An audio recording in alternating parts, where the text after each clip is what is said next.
You're like way too hot to be a 4th grade teacher. Oh, my teacher needs some dick. I didn't never believe that until I became a teacher. Is that what you use normally? Like just 10-inch dildo? They're so big. Hello, my loves, and welcome back to Luvbites by Dr. Tara podcast. Today, we're answering all of your sex questions from having sex for the first time, vibrators, and all that jazz. So make sure that you watch or listen to the entire episode, okay? With me today is the lovely Kiara Ingram. What's up? Hey, girl. So happy to be here. How you doing? I'm feeling good. Are you feeling orgasmic? Of course. What is that like for you? It's like this light kind of feeling. Oh. Yeah, like no cares in the world. You know, after you orgasm, you just kind of feel like... Yeah, like a... Right. Just such chilling. a good feeling. Right. Do you think if everyone starts the day with at least an orgasm, we would have less conflict in the world? Definitely. You know, like when you were in like middle school, they used to be like, oh, my teacher needs some dick. I didn't never believe that until I became a teacher. And then I was like, they was kind of right when it was saying Wait that. a minute, you were a teacher? I was for like 2 years. Yeah. Really? 3 years. Yeah. What, like elementary? 4th grade. Yeah. 4th grade? Yeah, 4th You're like grade. way too hot to be a 4th grade teacher. That's why I left. That's the boys are like, no, Miss Kira, I have questions. Can I come to office hours? You know me, I'm a professor at Cal State Fullerton, and whenever like male students are like, oh, I have questions, can I come to your office hours? I'm like, oh, what other questions? Like, let me know first. And if they don't have a concrete question, I'm like, you do not come to office hours. No, for real. Yes, only class questions, not personal sex questions. So, Kiara, you are a style, travel, and workout influencer. Yes. What does that life entail? It is sometimes glamorous and sometimes not, because I really am working out 5 days a week, right? And then 5 days hikes a on Saturday. week. Yeah. That's like so much discipline. Yeah, I like to try to be disciplined so I can kind of follow me in the rest of my life. Yeah. So, and then be stylish, you know, have fun, live life, and just be kind of just happy, you know? Yeah. So that's just me. Do you ever talk about like sexual wellness? You know what? I don't. And I was thinking about that. So this is like your my first time. video. Yeah, my first one. Next segment is a game. Okay. And this game is what sex position is he doing if he works out like this? Okay. All right, ready? All right. Number 1, if he only does cardio. He only does cardio. He probably just only into missionary because it's like pretty standard. Everybody knows it, you know? If he skips leg day. He skips leg day. He can't pick me up. That's comes from the bottom half. He can eat your pussy though. He can't pick me up though. He does CrossFit. CrossFit. Oh, he definitely can pick me up. Yeah. He probably can. He's probably into some cowgirl. You know what I'm saying? Against the wall. Are you down for CrossFit, bros? I'm down for the CrossFit. Bros. I see you. He thinks squats are only for girls. Okay, again, I'm weighed 250 pounds, so I'm a DJ. Can you lift me up? Yeah, it's coming from the bottom. You can't lift me, we can't have no fun. 69 then. 60. His workout of choice is synchronized swimming. Synchronized swimming. He's probably a really good lover. He pays attention to details. He's slow with it. Yeah. He takes his time. Probably good pecs. Yeah. I'll lick it. Yeah, he's like, so. Have you ever dated athletes?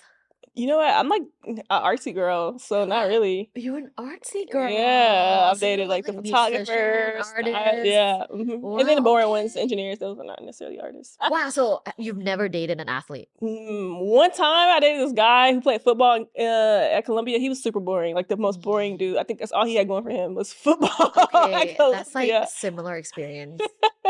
As well. I have a similar experience. Like I had sex with a few athletes and I just don't think they're great lovers. They're not. Because they're so used to being so praised into themselves. for everything. Yeah. I said, hey, you can just go home. Literally, in the middle, I was like... You can just go home? Yeah, like... In the middle? Like, okay, I'm finished. Yeah, I'm like notorious for doing that though. Because it's like, I'm not going to endure something I'm not having fun. I feel like this is controversial, but I like it. Like, athletes, maybe not great lovers. What are you notorious for? Yeah, kicking them out. You know, I'm not pretending like I orgasm. That's what Megan said too. Like, I make to hurt no niggas feel like no. You're like, you gotta go. You gotta go. Yeah. Claps. You gotta go. Because it's not fun. No, if they're not putting in the effort, there's like no point, right? No point. No point. The sweetest gift this Valentine's season is the Rose Lovers Gift Box by Bloomgasm that you can get on hustlerhollywood.com. Now, I think it's sweet and romantic because it has all the roses in there, but more importantly, it gives pleasure. That is the clit stimulator, and not just any clit stimulator. It has 3 intensity levels, 7 patterns of sucking made with premium silicone, and it's waterproof and rechargeable. So it is an amazing gift. You can get this at hustlerhollywood.com. Use my code LICK, L-I-C-K, for 20% off, or you can go to one of their stores. They have 59 stores across the United States. It can be even like a fun date night thing, even outside of Valentine's season, right? So have fun and have an orgasmic time. Bye. Okay, so talking about putting in the effort, do you masturbate? You know what? I was saying I'm not really. Not really? Yeah. I actually just found Like my once a favorite toy month? this morning. What? I don't even know what it is. Super Pro 2 or something? Sucker? Pro? I don't know. Oh, clit sucker. Yeah, it's like Satisfier Pro. There you go. I love that thing. You've been masturbating? No, I just found it this morning. I lost it for like 2 months. And I was You like, lost your the vibrator? I lose them all the time. I take them on vacation and then I don't know what happens. So then I guess the cleaning lady gets a gift or something because Yes. I always lose them. Wipe that with hand sanitizer. We're all good. But I found it. I was like, oh, the world is right again. So you're back. Yeah. Okay, talking maybe about sex toys, I know that there's a lot of stigma of using sex toys for men. For me. Because it's like, dude, just use your hand. However, there's this thing called idiosyncratic masturbation, where if you just only use your hand all the time, your body and your brain gets used to one type of sensation, and therefore it may cause you to not be able to come or not be able to get hard when you have penetrative sex with a partner. So it's good as a man to switch it up from time to time, and that's why I am talking about Wrapped. Wrapped is from Blush. You can go to blushvibe.com to check out Wrap. And Wrap is a masturbator for men. And it's pretty much for men of any sizes because it's just a wrap. So you wrap this around the penis, and there's also a vibrating function if you turn it on right here, and you can go up and down like this, and it gives you different sensations, different vibrations, which allows you to mix it up, and it's good for your sexual health. So check it out on blushvibe.com. My man needs that. What do you think about that? I think my man needs that. Are you dating someone? Yeah, kind of. Tell me more. Tell you more that I broke up with him like a week ago, but I live with him. So I'm leaving actually next week. That's how I said I'm moving. I live in Koreatown a little bit. So why are you not the sex. That's not why. That was what he was good at, you know. Sexual chemistry and like sexual compatibility means a lot. For sure. And sometimes it's like not anyone's fault. Like you're just not compatible. Yeah. Yeah. Would you say that that's what you have experienced? Yeah, I think we would have been better off as kind of friends, you know? I think we just have a lot of like fundamental differences, the way we think. Oh, fundamental differences. Yeah, the way we want to approach relationship is just different. Oh, interesting. Yeah. Can you give one example? One example I'm so curious. Is like just with the amount of money he would want me to spend. It was just like, no, I'm not doing that. Oh, he's giving you the B word, budget. Yeah, exactly. And I'm like, no. Nope. Nope. Especially no in LA. That's why I like the engineer boys. Because, you know, he's the Asian boys? The engineers. Oh, engineer. I thought you said Asian. Well, Asian and engineer as well. They spend money. Exactly. They spend money. Exactly. So are you single? Yes. Oh, single and ready to mingle? Oh, single and minding my own business. Yeah. I see. For a little bit. Okay. All right. Well, the next segment is where we answer questions from my audience. Thank you so much for sending in your questions. It is my pleasure to answer all of your questions and to, I would say, like, unshame all of us for sex issues, sex concerns, and anything sex related. So I'm here for you. I'm the internet's resident sexpert, and your big sis today is Kiara. So let's answer some questions. For sure. Jen asks, what age can I have my first time? That is a great question. What about you? Was that? I think I was 15. 15? Maybe 16, but I think a lot of people were around 15. Yeah. Like 16. Yeah. Even all the way to 18, I guess. I feel like people who wait to college. Research found that on average, people have their first time, which is called sexual debut, at around 16. Yeah, which makes sense. You know, like, so you're literally the statistic. You're like, I am the example. No, for real. You know, I taught like fourth graders, and they're inquisitive. They might not, they're not ready for that, but they're wondering about their bodies and their bodies are changing, and they ask those questions. Curious. For sure. And 15, 16, that's like middle school, high school, which I think people are super curious by then because of hormones. Of course. Yeah. So what age can I have my first time? I would say when you feel ready. Yeah, and that's safe. A good answer. When you feel ready and safe. Yeah, and not pressured. And it's your decision, like your decision. I think something that really helped me, my first time, it was really like my choice. And so many people that I know, they like feel coerced or feel pushed or pressured. And like he was like, are you sure? Like, okay, whenever you want to, I promise it's fine, you know. And so I think that made me like a lot more comfortable and has changed the trajectory of my sex life, being comfortable when in sexual situations. So that's really nice. Yeah, because that doesn't happen for a lot of people. I've heard, and it's sad. And that's why we have these conversations. Yeah, a lot of people's first times were either like pressured into it, or they were so like rushing themselves into it that it wasn't like that enjoyable. Right. You know, when you survey people about their first time and you have them rate satisfaction of their first time from 1 to 10, guess what the average is? 3? Is it 3? Whoa, that's so low. But yeah, around 5. Oh, okay. And even that is like, I think is a little bit inflated. I'm like, they make me. Yeah, it's your first time. Come on. You know, like 2 pumps max for men. Like it's your first time. I would say my sexual debut in general was about around 13, but that was like getting fingered because I went to an all girls school. Okay. So my first like love or like relationship was with a girl.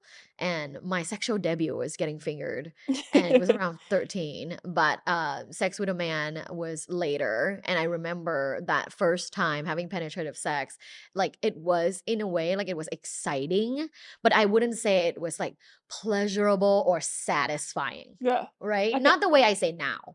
For sure. Yeah. For sure. I mean, because even the mental things, like the things going on in your head, like I don't know what's going on. So when I was a teenager, I was like very scrawny, so I was super insecure about my body. Yeah. Because I look like literally like a board.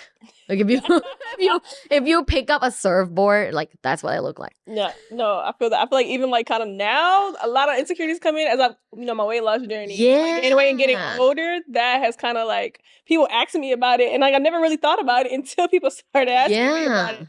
So even thinking about that in the bedroom and just being like again comfortable. So comfortable with your body. Yes. Yeah. Yes. I definitely want to come back to that. No worries. Yeah. Okay, so first time recap, whenever you feel safe and ready. And this may take some self-reflection. It might take like sitting down, taking deep breaths, close your eyes and really think about like, how do I feel? Is my body telling me like, ooh, I'm really excited. I really want to do this. Then yes, you're ready and you have a partner that's loving or at least a good friend. Have fun. Have fun. That's the number one. Yeah, have fun. And use protection. For sure. Yes. But yeah, I do want to go back to the body, feeling comfortable with your body part because it's a huge issue. I did a survey last month on my Instagram and 1,400 people responded to the survey. And one of the top 3 issues is a body image issue. Okay, yeah. Yeah, and I've been talking a lot about body neutrality, like appreciating your body for its function, not like its beauty. Like you can love the beauty, but perhaps some days it just doesn't happen. Right. So like maybe those days it's like, I am grateful that my body is working. No, seriously. But like, and to be honest, I think we are like beautiful. For me, a part of sex is like feeling sexy and like feeling beautiful. And I think we can think of it as, even when I don't necessarily feel that way, I still am that way. Like I'm still a baddie. I'm still sexy. Even though I'm not trying to Yes. feel it, I know I am. Like, my logical brain tells me, like, Oh. girl, you know, like, this is ridiculous. Like, I love that. So it's not like maybe you don't feel sexy, but Yeah. I am sexy. no, yeah, Like, you just know it. I It's just a don't feel fact. sexy today, but I am sexy. Exactly. Like, seriously, that's what I I'm telling love myself. that. Like you just know it as a fact. Yeah. Even if you don't feel it that day. Especially at my line of work, as a model, you're gonna say I don't feel good, but like they hire me, But and I look am. good. Yeah. Yeah. So I who love cares? that. So for sure. Oh, that's such a good way to think about it.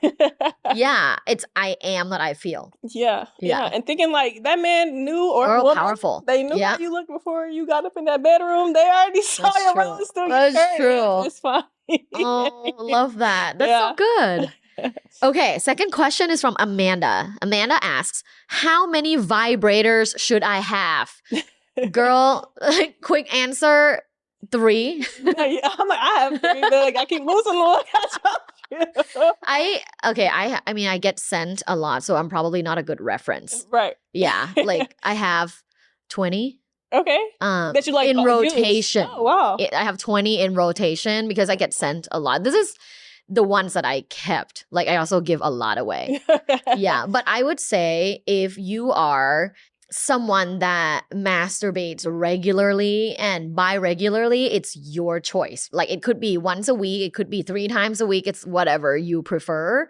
I would say having 3 of different types really helps your body to understand variety of vibrations and variety of sensations, which is kind of similar with what I just talked about for men. How like if you just get used to masturbating with your hand, then you might not be able to come or get hard when you have sex with a vagina.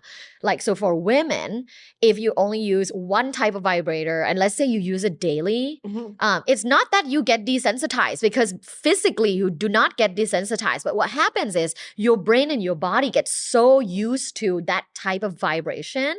And so only that type of vibration can bring pleasure. I see. Yeah, which means like when you have sex with a penis, then it might not feel as good. I'm learning something today. Yeah, or if like someone goes down on you and they like lick and play with your clitoris, it might not feel as good because your brain is so used to that one vibrator. Yeah. Oh, well, my brain is tired of my fingers though. So maybe get the vibrator. Mixing it up. Exactly. So I guess like 3 options can be 1 finger, 2 like a vibrating clitoral vibrator, clitoral vibrator, and then the third one could be like clit sucking. Because the vibrator and the clit sucking is like different motion. I can see that. Yeah. That's why I'm telling you, my favorite one, I was so happy to find her. Do you like the sucking? Yeah, I think so. It's like air, right? It's like yeah. I was like, I like this. That's kind of a new technology. Okay. It's like the last 5 year. Yeah, but you know the regular just like vibrating. Yeah, I like that one. Like the kind of wand type. You gotta hold it. A lot of people don't like it. I'm not that fan. You're not a fan? No. Do you like more like smaller? I guess so. That just holding. I don't know. Like, Is you know, yours like the small? Tracy's dog Is that yours goes like inside? this big? Yeah. It's like Yeah. that. Yeah. And it has like the mouth thing on it. Like the little circle. I prefer smaller. Okay. Big vibrator is scary. Like those Hitachi. The plug in and like you know plug this. it in? Yeah, there's a cord. There's cord. Yeah, like plug it in. It's like a fucking Dyson. And then you put it on your clit. It's like a huge vibrator. That's a lot of people love it though. Okay. So like no shade. Like if you love it, you love it. My personal preference are like usually smaller ones.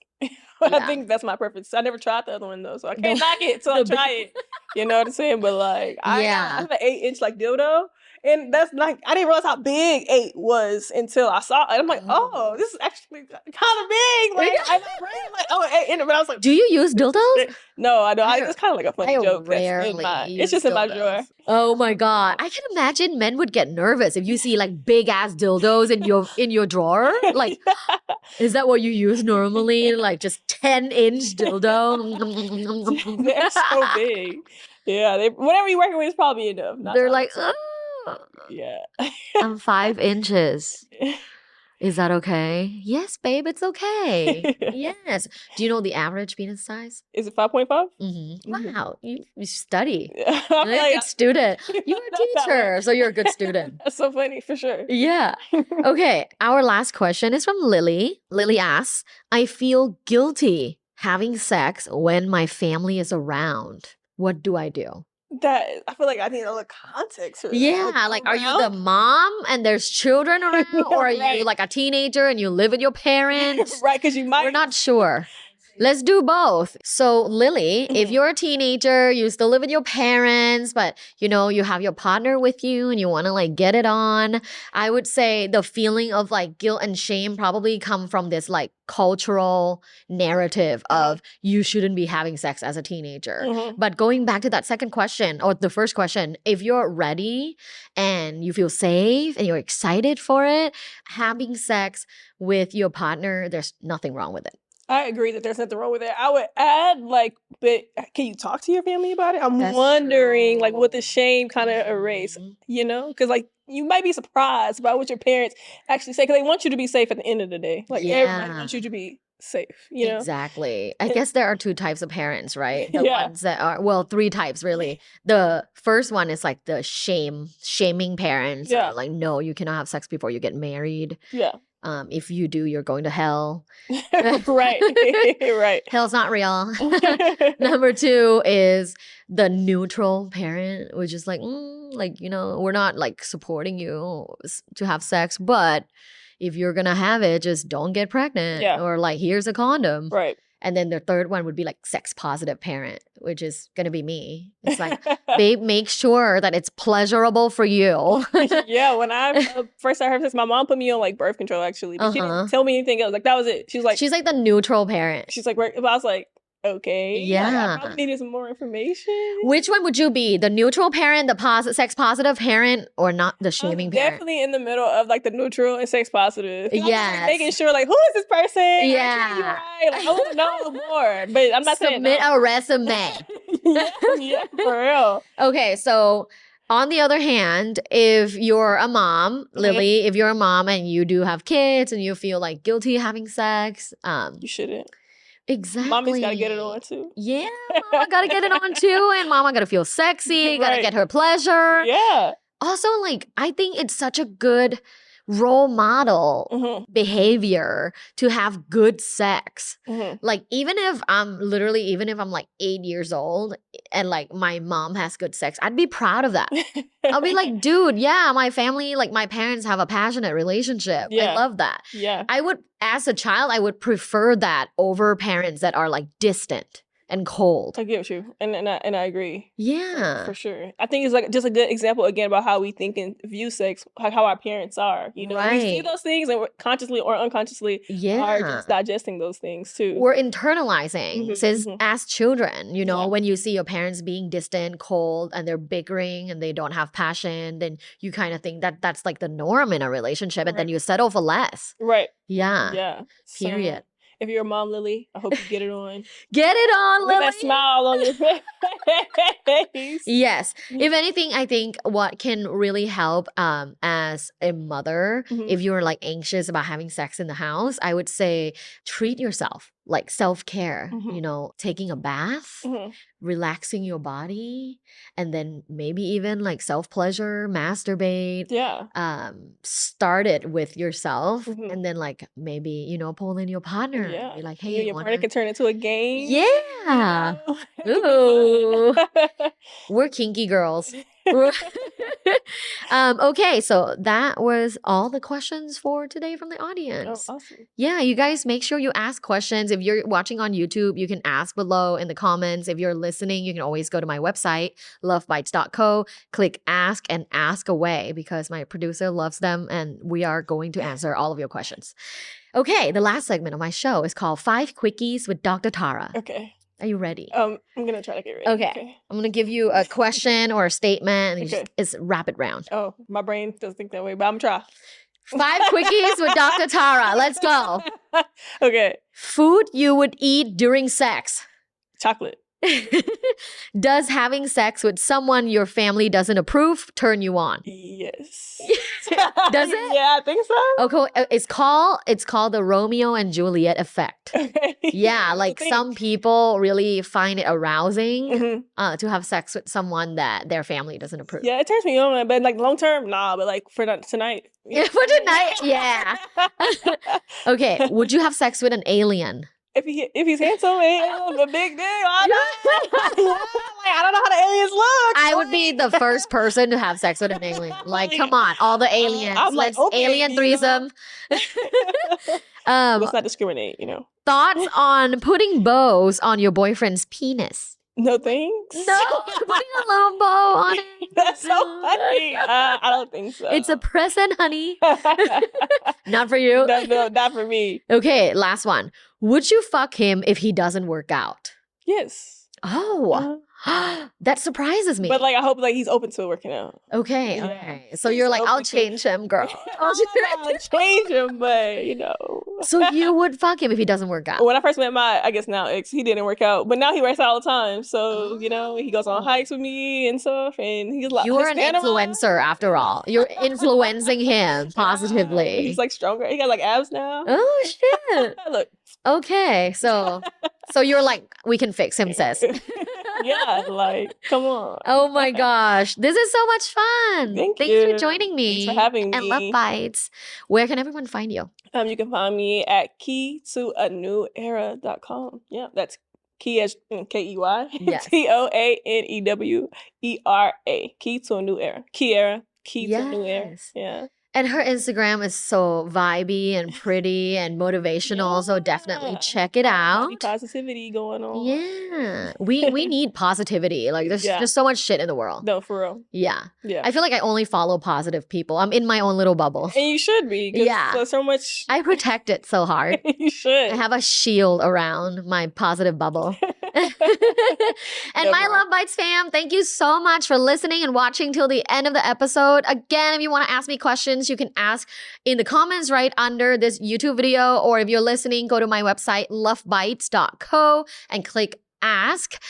Please like, subscribe, leave me comments, leave me ratings on Apple, Spotify, please. I'd love if you like this episode or if you like my podcast, leave me 5 stars and I love you forever. Have an orgasmic day. Bye. Thanks for listening. This was Love Bites. Love Bites. By Dr. Tara. Follow Dr. Tara on social media at lovebites.co. Have an orgasmic day.